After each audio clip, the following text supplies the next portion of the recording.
कि मैं 15 लाख रुपए भी देने का काम करूंगा अगर मेरी सरकार बनती है हर गरीब को काला धन ला करके। याद करिए उन्होंने कहा था कि महिलाओं का उत्पीड़न खत्म हो जाएगा।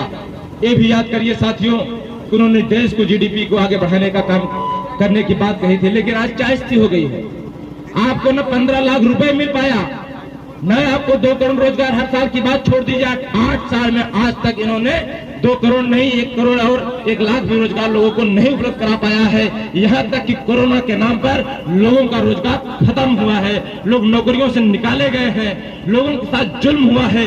अगर उस दिन को हम लोग याद करते हैं कोरोना काल को, उस समय स्वास्थ्य व्यवस्था इतनी ध्वस्त हो चुकी थी, लोगों को ऑक्सीजन नहीं मिल पा रही थी, लोग तड़प तड़प करके अपनी जान निकाल दे रहे थे, मर जा रहे थे लोग। कोई ऐसा इंसान नहीं होगा जिसके नात रिश्तेदार घर परिवार के लोग उस कोरोना काल में प्रताड़ित न हुए हों, शोषित न हुए हों या पैदल न चले हों। मुंबई दिल्ली से लोग पैदल आने का काम किए थे।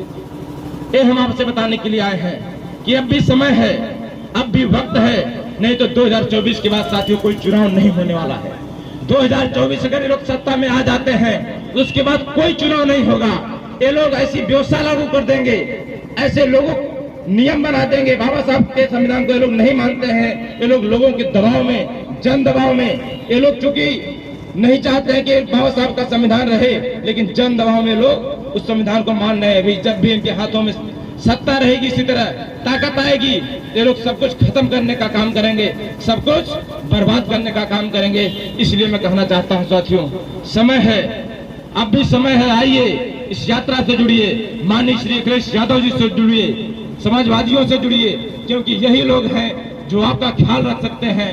यही लोग हैं जो चाहते हैं कि इस देश में और इस प्रदेश में खुशहाली आए। हम लोग नफरत को मिटाने वाले लोग हैं, हम लोग सारी बंदिशों को तोड़ने वाले लोग हैं, हम लोग गांव गरीब किसान की बात करने वाले लोग हैं, हम लोग बात करते हैं बेबस लाचार मजदूर की, हम लोग बात करते हैं कि इस देश में खुशहाली आए, पिछड़ों को भी न्याय मिले, दलितों को भी न्याय मिले। और हम लोग चाहते हैं कि साथियों इंसान और इंसानियत इस देश में बची रहे। सबसे जरूरी जो है इंसान और इंसानियत, वो इस देश में बची रहेगी, तभी हम और आप रह पाएंगे। बाबा साहब का संविधान रहेगा तभी ये देश चल पाएगा। उसी की लड़ाई है, उसी के लिए हम लोग पदयात्रा कर रहे हैं। जो कुछ भी आपके देश में हो रहा है, प्रदेश में हो रहा है, वो चाहे जिस माध्यम से आपको मिले, उन खबरों पर जरा गौर करिए।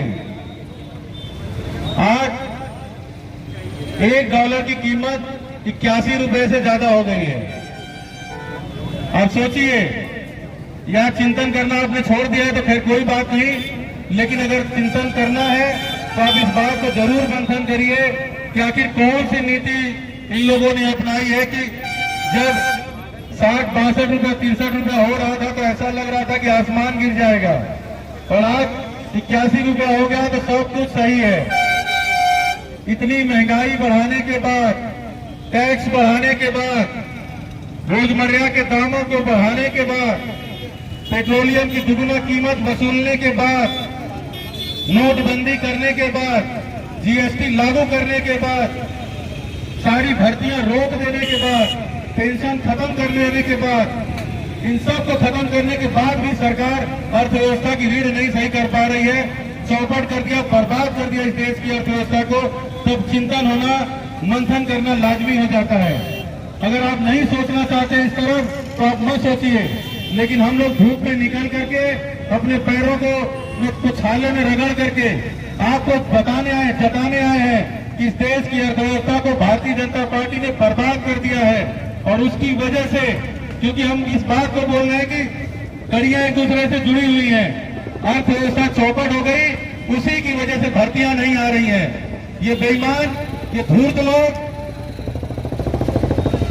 अग्निवीर जैसी जो भर्ती ले आए हैं, योजना ले आए हैं, वो इसी कारण से ले आए हैं कि इनको वेतन देने को इनके पास पैसा नहीं बचा है, इनके पास पेंशन देने को पैसा नहीं बचा है, इसलिए तो 4 साल की नौकरी लेकर के आए हैं कि कोई रिटायरमेंट का प्लान हम न दें, कोई पेंशन का प्लान न देना पड़े, और कोई सेना में अगर इस अग्निवीर से भर्ती हुआ, वो शहीद हो गया तो उसको शहीद का दर्जा भी न दें।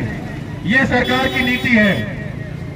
आपकी चुप्पी के कारण, विज्ञापनों के द्वारा लगातार अपने आप को महिमा मंडन करने के कारण ये सरकार इस नतीजे पर जा चुकी है अग्निवीर जैसी योजना जो इस देश की अब तक की सबसे वाहियात योजना है, उस योजना को ये सही मान रहे हैं।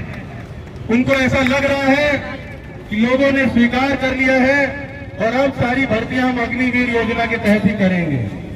तभी तो बैंकों में भी करना